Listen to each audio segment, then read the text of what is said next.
방충원 장로입니다. 창세기 5장입니다. 이것은 아담의 계보를 적은 책이니라. 하나님이 사람을 창조하실 때 하나님의 모양대로 지으시되 남자와 여자를 창조하셨고 그들이 창조되던 날에 하나님이 그들에게 복을 주시고 그들의 이름을 사람이라 일컬으셨더라. 아담은 130세에 자기의 모양 곧 자기의 형상과 같은 아들을 낳아 이름을 셋이라 하였고 아담은 셋을 낳은 후 800년을 지내며 자녀들을 낳았으며 그는 930세를 살고 죽었더라. 셋은 105세에 에노스를 낳았고 에노스를 낳은 후 807년을 지내며 자녀들을 낳았으며 그는 912세를 살고 죽었더라. 에노스는 90세에 게난을 낳았고 게난을 낳은 후 815년을 지내며 자녀들을 낳았으며 그는 905세를 살고 죽었더라. 게난은 70세에 마할라레를 낳았고 마할라레를 낳은 후 840년을 지내며 자녀들을 낳았으며 그는 910세를 살고 죽었더라. 마할라렐은 65세에 야렛을 낳았고 야렛을 낳은 후 830년을 지내며 자녀를 낳았으며 그는 895세를 살고 죽었더라. 야렛은 162세에 에녹을 낳았고 에녹을 낳은 후 800년을 지내며 자녀들을 낳았으며 그는 962세를 살고 죽었더라. 에녹은 65세에 무두셀라를 낳았고 무두셀라를 낳은 후 300년을 하나님과 동행하며 자녀들을 낳았으며 그는 365세를 살았더라. 에녹이 하나님과 동행하더니 하나님이 그를 데려가심으로 세상에 있지 아니하였더라. 무두셀라는 187세에 라멕을 낳았고 라멕을 낳은 후 782년을 지내며 자녀들을 낳았으며 그는 969세를 살고 죽었더라. 라멕은 182세에 아들을 낳았고 이름을 노아라 하여 이르되 여호와께서 땅을 저주하심으로 수고롭게 일하는 우리를 이 아들이 안위하리라 하였더라. 라멕은 노아를 낳은 후 595년을 지내며 자녀들을 낳았으며 그는 777세를 살고 죽었더라. 노아는 500세 된 후에 셈과 함과 야벳을 낳았더라. 하늘에 계신 우리 아버지여, 이름이 거룩히 여김을 받으시오며 나라가 임하옵시며 뜻이 하늘에서 이룬 것 같이 땅에서도 이루어지이다. 오늘날 우리에게 일용할 양식을 주옵시고 우리가 우리에게 죄 지은 자를 사하여 준 것 같이 우리 죄를 사하여 주옵시고 우리를 시험에 들게 하지 마옵시고 다만 악에서 구하옵소서. 대개 나라와 권세와 영광이 아버지께 영원히 있사옵나이다. 아멘.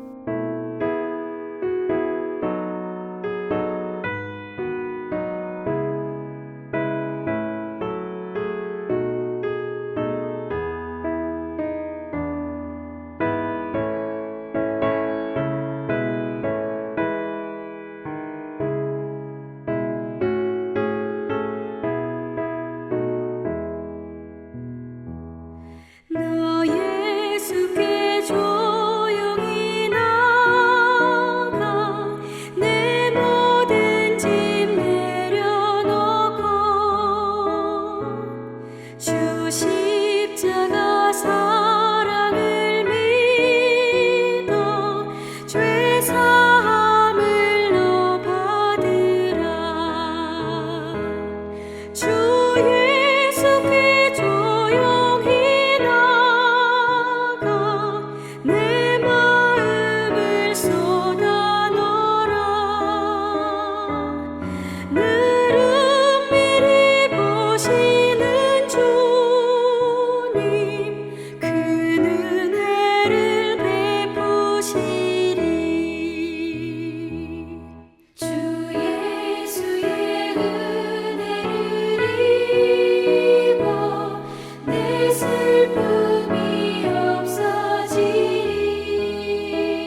오늘 함께 나눌 하나님 말씀은 누가복음 8장 47절에서 50절입니다.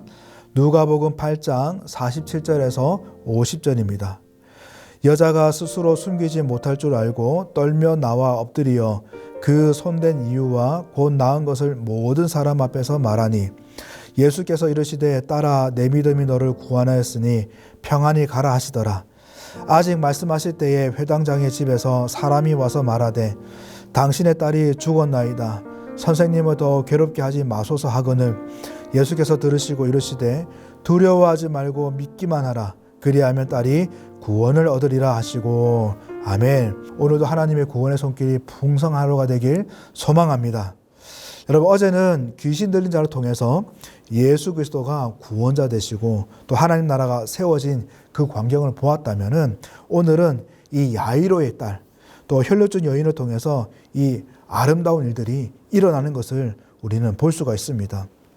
12년 동안 앓은 이 혈루증, 죽음, 누구도 막을 수 없고 어찌할 수 없는 너무나 큰 아픔과 이 문제 앞에 정말 뭐라도 하고 싶은데 도저히 자기의 힘으로 어찌할 수 없는 이 큰 장애의 억압을 해결하시고 자유하게 하신 회복과 치유의 은혜가 예수로 풍성히 일어나고 있다는 것을 누가는 계속 알립니다.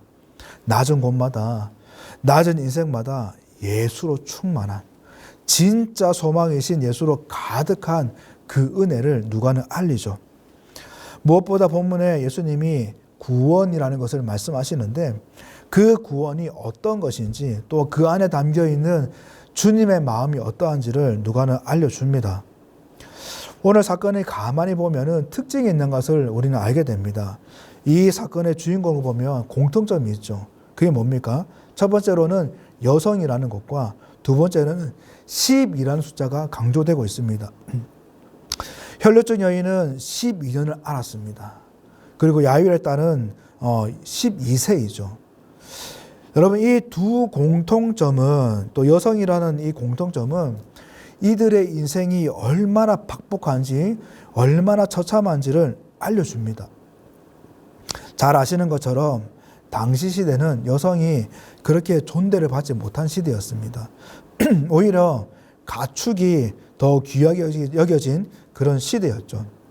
그래서 여성으로 태어났다는 그 사실 하나만으로도 충분히 불행하고 충분히 비참할 수 있는 시대였습니다. 더군다나 혈루증 여인은 12년을 이 불치병으로 부정한 자로 살았죠. 마가복음에 보면 이 여인이 많은 의사를 찾아가서 치료를 받았지만은 아무런 효험 없고 또 가진 것만 허비했다고 괴로움만 더 커졌다고 보도를 합니다.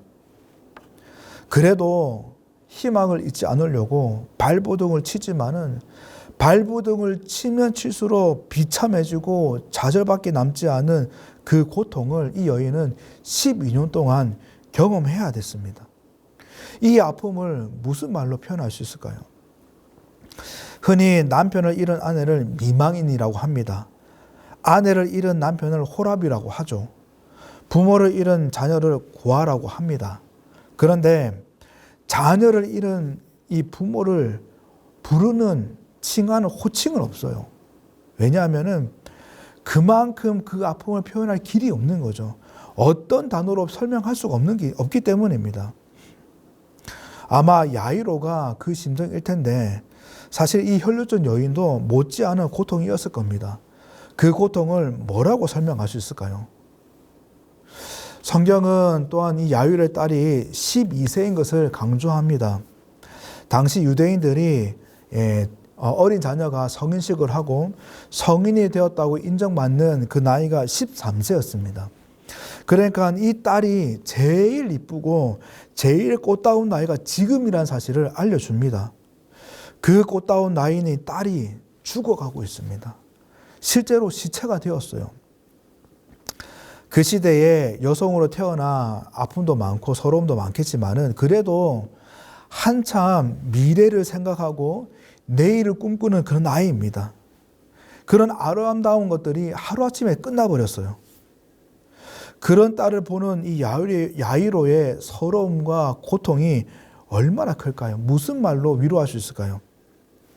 그러나 은혜는 예수님께서 이들을 찾아오셨고 이 모든 문제를 해결하셨습니다. 누구도 상상할 수 없는, 예상할 수 없는 이 역전을 예수님께서 일으키셨죠. 혈류증으로 마땅히 죽어야 되는 게 자연스러운 건데, 시체된 딸은 마땅히 썩어야 되는 게 당연한 건데, 그 가운데에 새로운 생명을 일으키시고 새로운 생기가 일어나고 새로운 인생을 펼쳐지는 그 주님을 만났습니다. 삶의 의미가 새롭게 시작되었죠. 이것이 사실 구원입니다. 로마서에서 말씀하시는 것처럼 의인은 하나도 없어서 저와 여러분들도 당연히 죄인이기 때문에 사망의 얽매인 자이기 때문에 마땅히 죽음에 이르러야 되고 심판을 받은 자이지만은 예수 그리스도로 역전이 일어났습니다. 시체에 생명의 싹이 일어났고 어딜 봐도 부정한 자가 하나님의 그 사랑을 입어서 의롭다 칭함을 받았어요. 누가 봐도 자격 없는 자가 하늘의 상속을 받았고 하나님의 자녀가 되는 이 말도 안 되는 이 기적이 예수로 저와 여러분들 가운데 일어났습니다. 삶의 의미, 목적 이런 것이 가당키지 않는, 해당도 안 되는 그 인생이 뭘 해도 사망이고 뭘 해도 암흑인 우리에게 새로운 삶의 의미, 하나님의 영광이라는 아무에게도 허락되지 않는 그 찬란한 목적이 우리에게 주어진 것, 그것이 사실은 구원의 은혜입니다. 그것 말고 설명할 길이 없는 거죠. 누가는 우리에게 일어난 이 구원을 분명하게 알려줍니다. 더군다나 누가는 이 구원은 단순히 문제가 해결되고 아픔이 치유되고 또 천국을 얻었고 이것을 넘어서 회복이라는 것을 알려줍니다. 여러분, 이 혈류적 여인이 12년 동안 병을 앓았습니다. 그 말은 이 여인이 나이가 12세가 아니라면 이 여인은 나면서부터 혈류증을 앓은 것이 아니라는 것이죠. 마가복음에 그녀가 의사들을 찾아다니고 또 가진 것을 다 허비했다는 것을 보면 적어도 이 여자는 12살이 아니라는 것을 우리는 짐작할 수 있습니다. 그 말은 이 여자는 정상적인 생활을 할 때가 있었다는 거예요. 정상적인 생활을 하다가 갑자기 어느 순간에 혈류증에 걸려서 지금까지 12년 동안의 고통스러운 삶을 살고 있었다는 것을 우리는 확인하게 됩니다. 물론 자세하게 적혀 있지는 않지만은 그녀에게 함께 지내는 가족들도 있었을 겁니다. 어쩌면 결혼을 해서 사랑하는 자녀와 함께 지내는 그 시간들도 있었을 거예요. 이웃과 함께 기뻐하고 또 함께 즐거워하고 때로는 슬픔을 같이 나누는 그런 소소한 일상의 행복이 그녀에게 있었을 겁니다. 무엇보다 사랑하는 이와 함께 성전에 나가서 하나님께 예배드리고 제사드리고 하나님께 찬양하고 영광 돌리는 그 가슴 벅찬 일상이 그녀에게 있었을 거예요. 그런데 그 모든 것이 한순간에 다 깨졌습니다. 부정한 병에 걸려서 가족을 떠나야 됐고 마을에서 추방당해야 됐고 무엇보다 정말 사모하는 그 예배 자리에서 거절당하는 박탈감, 이 소외감, 이런 고통을 경험했어야 될 겁니다. 순간에 이 모든 것들이 일상의 행복들이 사라지고 좌절의 자리로 처박힙니다. 여러분, 그녀가 얼마나 이전으로 돌아가고 싶었을까요?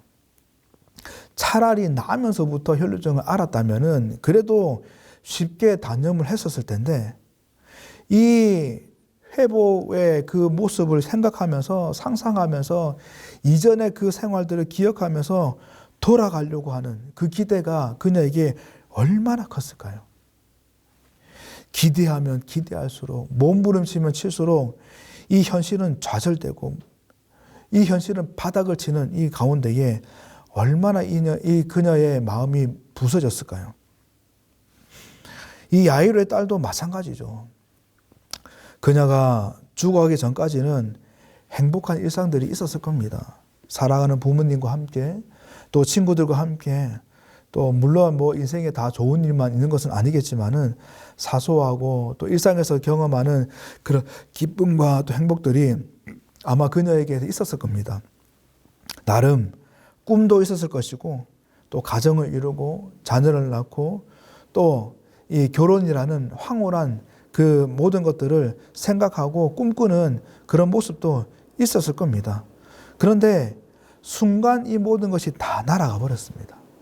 모든 것이 끝나버렸죠. 그런데 여러분, 정말 큰 은혜는 이 두 여인에게 구원이 일어납니다.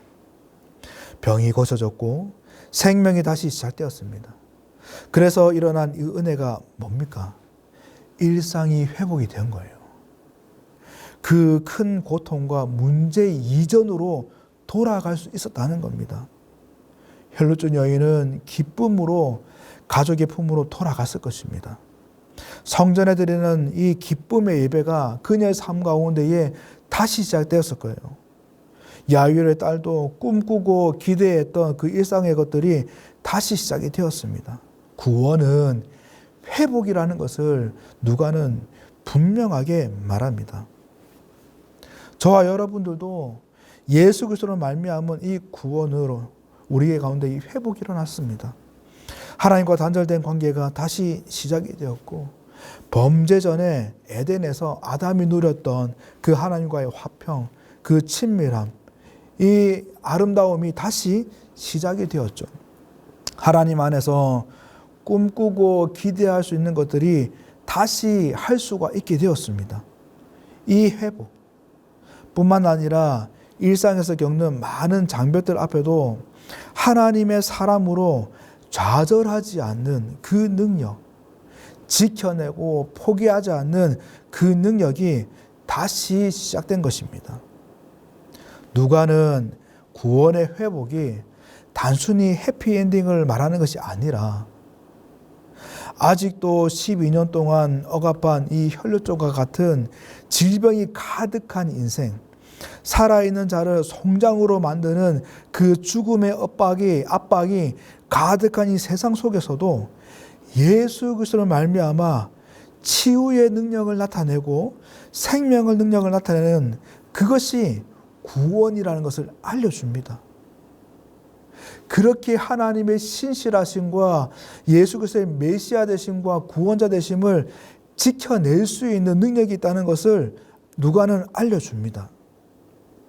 저와 여러분들도 그 능력이 주어졌죠. 로마서 1장에 바울이 선포하는 것 같이 내가 복음을 부끄러워하지 아니하노니 이 복음은 모든 믿는 자에게 구원을 주시는 하나님의 능력이 됨이라. 복음에는 하나님의 의가 나타나서 믿음으로 믿음에 이르게 하나니 기록된 바 오직 의인은 믿음으로 말미암아 살리라라고 외친 선포한 그 말씀처럼 우리는 복음의 능력, 하나님의 그 능력이 주어진 자들입니다. 어떤 상황, 어떤 환경에도 믿음으로 살 수 있는 예수의 생명, 하나님의 그 능력을 나타낼 수 있는, 인내로 지켜낼 수 있는 능력이 있는 자들입니다. 내가 잘나서가 아니라, 내가 뭔가가 있어서가 아니라 예수께서 그 삶을 저와 여러분들에게 허락하셨습니다. 그 능력을 허락하셨어요. 여러분, 본문 마지막에 56절에 보면 딸이 살아난 것을 보고 예수님께서 야이로 이 부부에게 당부를 합니다. 뭐라고 하시냐면 예수께서 경고하사 이 일을 아무에게도 말하지 말라라고 하십니다. 여러분, 이 복음의 소식, 구원의 능력은 아무에게나 허락된 것이 아닙니다. 새 생명의 기쁨, 새로운 인생의 이 행복, 어떤 상황에도 하나님의 능력을 품고 또 예수 그리스도를 품고 새 소망으로 믿음으로 꿋꿋이 살아갈 수 있는 이 능력은 아무에게나 주어진 것이 아닙니다. 예수 그리스도와 관계에 있는 자들만, 예수로 인해서 구원이 일어나고 그 예수님과 깊이 만나는 예수와 상관이 있는 자들에게만 허락되어진 것이고 누릴 수 있는 것입니다. 오늘도 이 구원의 능력으로 믿음으로 살아가는 우리가 되길 바랍니다. 인간이 어떻게 조작할 수 없는, 이렇게 임의적으로 만들 수 없는 하나님만이 주실 수 있는 그 회복과 치유가 우리 삶 가운데에 풍성하게 소망합니다. 우리의 모든 삶의 영역에서, 모든 걸음에서 예수가 구원자 되시고 하나님 되심이 더 찬란하게 드러나게 바라고, 하나님과 그 깊은 관계가, 그 친밀하심이 우리 인생을 주도하고 견인하는 그 은혜가 풍성하게 주님의 이름으로 간절히 축복합니다. 기도하겠습니다. 하나님 아버지, 오늘도 은혜를 구합니다. 우리에게 주신 그 구원의 감격들, 구원의 깊이들, 구원의 그 능력들, 기쁨, 행복들 다시금 깊이 묵상하게 도와주시고, 하나님의 그 사랑과 예수 그리스도의 십자가 지심을 우리 삶 속에 아름답게 녹아져 나가는 복이 넘쳐날 수 있도록 도와주시옵소서. 하나님, 오늘도 무릎으로 두 손을 들고 기도합니다. 다시금 우리 삶 가운데에 내 인생에 개입하셔서 우리 삶을 이끌어 나가시고 문제를 해결하시는 그 구원의 능력을 보기 원합니다. 하나님 도와주셔서 삶의 구석구석 가운데에 어떤 사람의 논리로 설명할 수 없고 예상하지 못하는 하나님만이 베푸실 수 있는 그 구원의 능력이 풍성히 일어날 수 있도록 도와주시옵소서. 다시금 우리 인생 가운데에 우리의 삶의 깊은 곳으로 개입하시고 우리를 이끌어 가시는 하나님의 그 친밀하심과 또 하나님의 그 아름다움이 넘쳐날 수 있도록 도와주시옵소서. 오늘도 삶의 고단함은 여전하고 문제는 여전하고 힘겨움은 여전하겠지만은 그럼에도 불구하고 주님께서 주시는 그 구원을 붙들고 예수 그리스도의 십자가를 붙들고 말씀을 붙들고 온전히 믿음으로 꿋꿋이 나가는 우리의 모습이 될 수 있도록 도와주시옵소서. 그래서 우리 삶 가운데에 하나님의 선한 열매가 풍성히 일어날 수 있도록 함께하여 주시옵소서. 오늘도 기도하는 우리 성도님들 불쌍히 여기시고 긍휼을 베풀어 주셔서 그 기도 위에 복의 복을 더하여 주시옵소서. 오늘 모든 하루의 일정들을 함께하시고 친히 인도하여 주시옵소서. 감사하고 예수님 이름으로 기도드립니다. 아멘.